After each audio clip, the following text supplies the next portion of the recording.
think most people ask that question when it comes to Netflix. Where are my wages? How much are getting paid? Well, Netflix came forward about what they're talking about wages and what they're going to do and what they're going to take care of people. And are they going to take care of people? No, they're not. Let's talk about it. Can we talk about Netflix?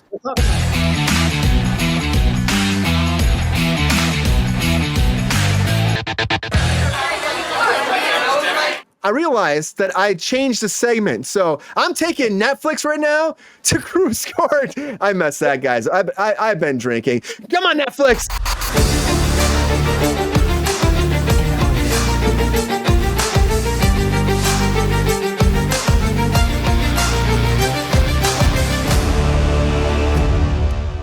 So Netflix, everybody, if you know anything about Netflix, it was a big deal for this last contract negotiation, trying to work out wages, increase the actual residuals. So most main actors on the shows don't get residuals. They don't. That's what Netflix does. And now the chief content creator, Bella Bajaria, the second time I butchered her name tonight, came forward and she said they're actually going to stick with their cost plus model, which means no residuals. Well, there's kind of something worked out. Less money for the actors. Well, you can kind of work in a deal if you're big enough, which means if you're the little guy and you're on Netflix, good luck paying your rent. And a lot of people are coming forward like mad about this. And I'm kind of upset about it too, because they're one of the hardest ones to fight. Now, they've been saying for a long time, oh, we're a different system. We're streaming. It's different. It's not regular TV. Yeah, most of the big projects came to you first and you blew up. You got millions and millions of subscribers, guys. Take care of people. But they said, we like our model. We like our model in film and TV, and on the film side, we are not changing our model, Jordan. Our model works great for talent, works great for filmmakers. It works well for us. And we like this model so much, so we're not changing our compensation model. We're not going to do it. And then, which I think is hilarious, everybody knows, probably saw Entourage before, you know, the Ari Gold, you know, agency or whatever. Well, Ari Manuel, who's that based off of, actually came forward and said, when are we going to talk about the back end and how you're going to fuck us? Which they do anyways. So I just say, will they ever change their model? Because there was a big push before about Netflix paying more money. What was that, GR? They said they can get the lube from Diddy. No. Ooh, GR. That's a deep cut right there. I would say this though, for a long time, we've been trying to push for better money, better residuals, better pay for streaming in general. There's a lot of people in this meeting thinking that they're going to have some monumental breakdown about like how they're going to try to change their pay structure moving forward, and they're not going to. And that doesn't surprise me. Doesn't surprise me. And I'm just, I see this and I'm like, it just sucks to say the quiet part out loud, and I feel like they did. And you know what? I love Netflix though. I do love Netflix. I love all their content. I love everything they do. I'm waiting for Stranger Things, guys. Give me some fucking Stranger Things. It's taking too long. I know it strikes and all that stuff. 50. It's high school. Yeah, I mean, it's fine. It happens. Remember how long it took them to actually release the numbers of people watching the things? Yes. Like, they're like this weird fortress that is impenetrable unless you really bang at the door a bunch. Fucking Castle Grayskull. Bang super hard. They even said, like, in this new contract for SEG that they release the numbers, but only to the union itself, not to the members. Right. And they can't share it with the members, but they can only share it with higher ups at SEG. That's not shady at all. It's the weirdest thing ever. And they release numbers when that benefits the drama behind the scenes. People are like, oh my God, what's happened? This show's bombing. And they're like, no, it's not. Actually, we got 30 million households watch this. Kiss the ring in Netflix. I mean, I would work for Netflix tomorrow, but I do say that overall, they just need to find out a way to actually pay people a bit more money, and then pay them for residuals and pay them for the work done. Ron, you hear about this, and I know we've been talking about Netflix for a long time too. I'm putting you on the stand, Ron. Want the truth, the whole truth, but the truth. Yes, I don't know. Yes. Something like that. Do you think that this is something that's ever changed, or are they doubling down for a reason and we can't expect anything different from Netflix moving forward? They're totally doubling down for a reason. If there isn't going to be any work in Hollywood and they provide work in Hollywood, they'll take whatever. They're totally working it. That's a great point, Ron. With all we're talking about the work all leaving right now. Their big studios are here. They've been bringing a lot more work to this town than a lot of different places. You're right. They kind of have a monopoly in a lot of ways, right? They will, definitely, and they can then do what they want with Payne. Oh, man, Ron, that's very upsetting, though. You don't think there's any way that someone's in you think that not Zaslav, but what's his name? I'm going blank. Sidaros is his little Grinch heart's gonna break and grow 5 times larger, like it's like in the Grinch or some shit? No. Yeah. No. I don't see it happening either. It's Hollywood. It's Hollywood. Ron has no hope for not Netflix. Hollywood, though. That's the problem. It's not Hollywood anymore. It's tech companies owning or trying to own Hollywood. It's like if it was Hollywood, we would have the same structures they've had for decades. But I get it. It's tech companies trying to own Hollywood. Well, they're doing more than trying because they're getting everything's getting shipped away. I know, and I don't really, Goddamn Les Grossman. I like Hollywood, of course. Yeah. I don't like. I'm so scared. I'm so scared that it's just gonna like. I mean, we already talked about how like they're outsourcing, like everyone's not shooting in Los Angeles, so that's like below the line jobs that are going away. But then I feel like even the above the line stuff is on the way out, where they're just gonna like even most writers' rooms now are like they're called micro rooms. yeah, like four micro rooms. Like that. I couldn't believe that when I heard it the other day. And there's this guy that he does a running thing on Instagram, and he's a producer. And he talks about like what's happening and what he thinks is going to happen. And when he talks to all of his production friends and stuff, and he was saying this one thing, he went to visit a producer and he's delivering for DoorDash. He goes, I can't, there's nothing out there. And unfortunately their outlook on it wasn't positive. I feel bad for the writers in general, Ron, because after that whole writer's strike, WGA contract negotiation, like right after that, I know like WGA was fighting with like Amazon because they were undercutting the staffing too. Yeah. And so they're already fighting about like, well, we're paying more money. We don't need it. No, it's all about the numbers game. That's what it comes down to. That was a big part of the fight. The same things happened with SAG. There's a lot of people that are not getting hired anymore, hiring less people, having people double up jobs. It's just not right. What up, Ty? Good to see you, man. Welcome back, man. It just really sucks. It really upsets me. Right. And I think that's just not right at all. It's like they want to keep that same amount of money going in their pockets for something we always talk about on the show. It just doesn't make any sense to the working class actor or writer or crew member that have been busting their ass for 16-hour days. They're not getting paid their due wages they should be getting. Right. It sucks. What about Pluto? There's a word for it. There's a word in the tech world that I've been hearing a lot. It's like trickling down from the Bay Area down to LA. Optimization. Optimization. And that's what we're describing. What we're describing right now is the least amount of money to produce the most amount of money. And that's what they do in Silicon Valley, and they're trying to do it with real people in Hollywood. Optimization. It sucks. They're moving to Spain. Yeah. And Lee. Man. I'm ready. Let's go, GR. Let's go to Spain. We're going to take cruise control of Spain. Here we go. Let's do it. Madrid. Live from Madrid. And Lee, thank you for being on Cruise Control again. Again, there are other shows, other platforms. They're cheap. They're doing reruns and stuff like that. It works, and that's how they're making more bang off buck. Hopefully the people are getting paid residuals off that. But Brandon, I know you're very vocal about this too. I'm going to put you on the stand too, Brandon. Go on. And tell me what you think. Give the truth, the whole truth, the truth. So that'd be Cruise Court. Right. Do they stand a chance to ever change, or is just the impending downfall of Hollywood and what we used to know it was?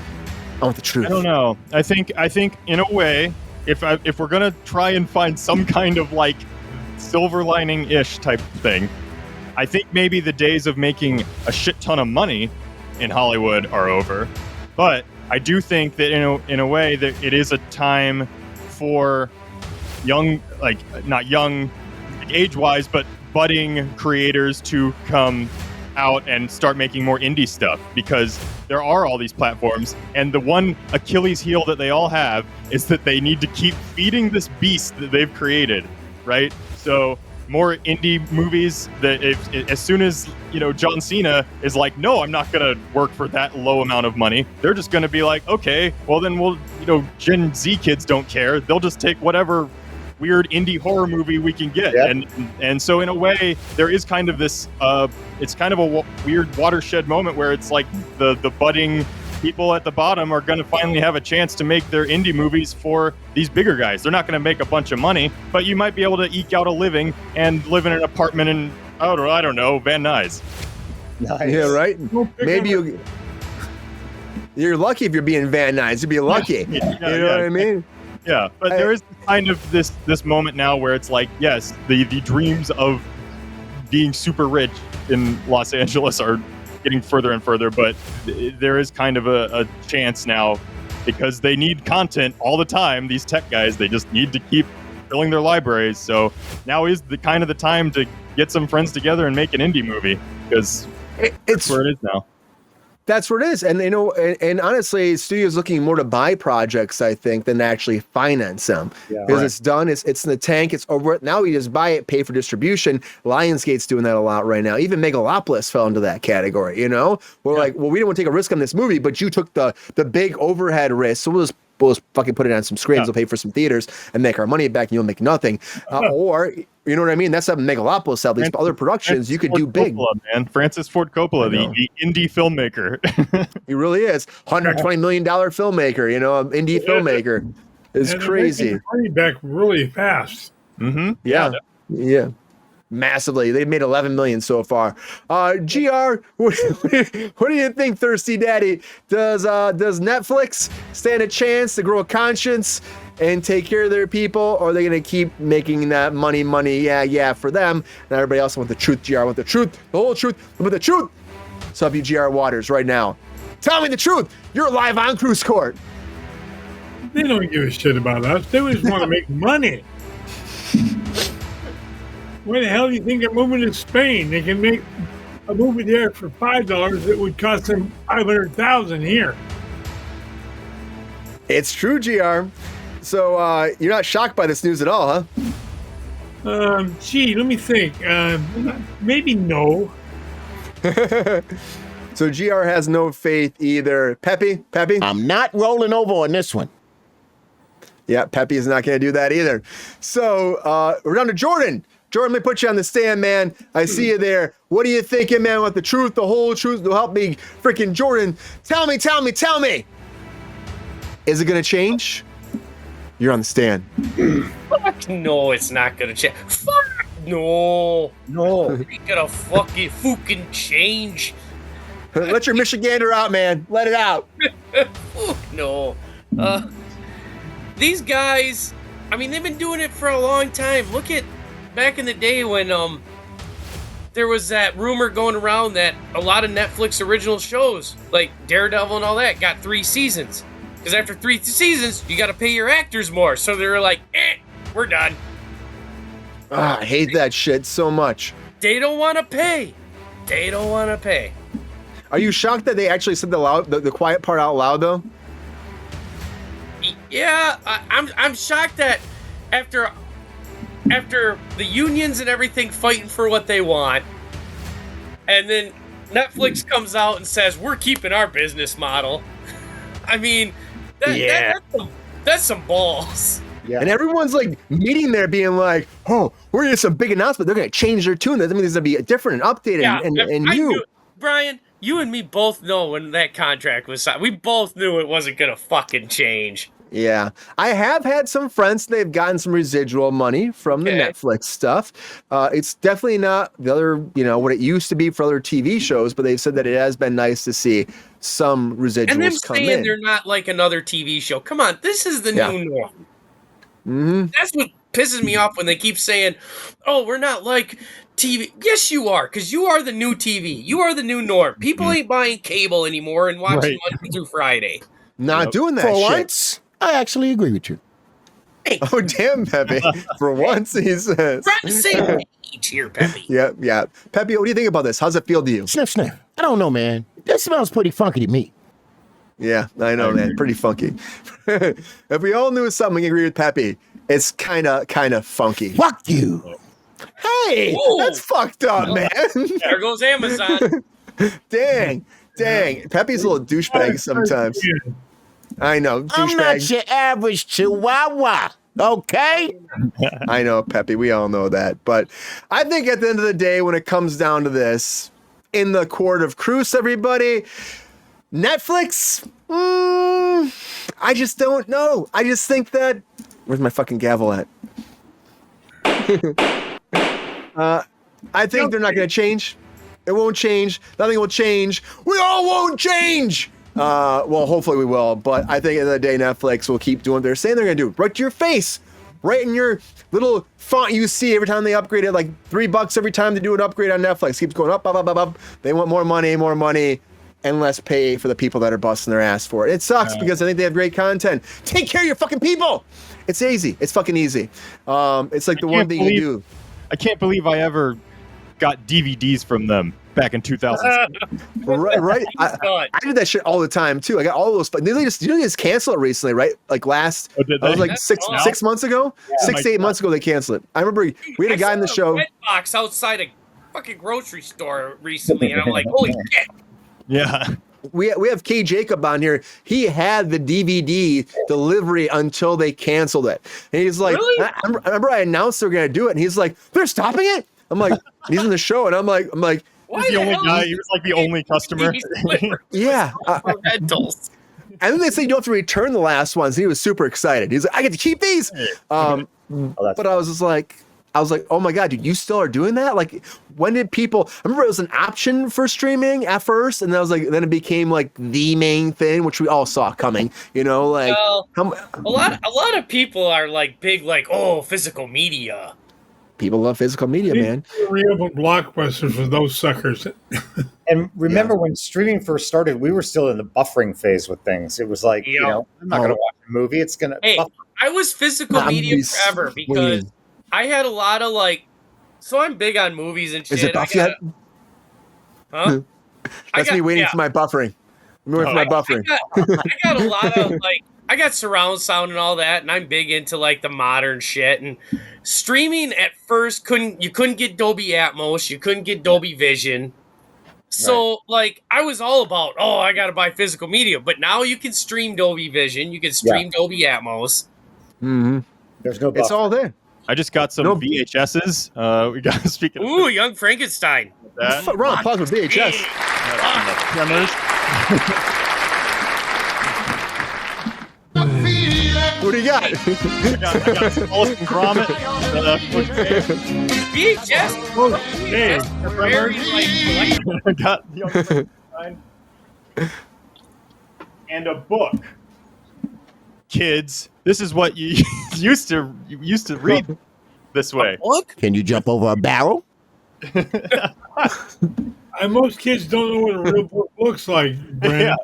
Yeah, It's very, it's very there's words on them. It's not like a Kindle. It's like a Kindle, but with pages. yes. And it's made out of paper. And you kill trees to make it. Round of applause for the physical media. Book. An elephant book, did you say? No, I said there's nothing like a smell of a good book. I know, Right? right? I Put it know. in a bookstore. Forget about it. You I know used what to Jordan love loves? Barnes Remember and the- Nobles, baby. Remember they'd come to school, you'd order the books, and that box would come, and you'd open Yes. it, and it'd smell like all those books. Oh, I love the smell of it. Yeah. They have a great, there's a different, definitely a smell. It's even like, I don't know if this is me like being a video game kid. Sega Genesis, when you open up those boxes, and you Oh, pop the them open, boxes. Fresh. they had a smell too. There was a smell, and it brings me back to my childhood every time I smell it. I have original Sega Genesis games in those same boxes, and that smell is still there. I don't know what it is. Oh. It could I know be what it is. cancerous for all I care. Japanese Yeah, labor. This is who knows. Oh, smell of it. Japanese. Oh boy, Japanese labor.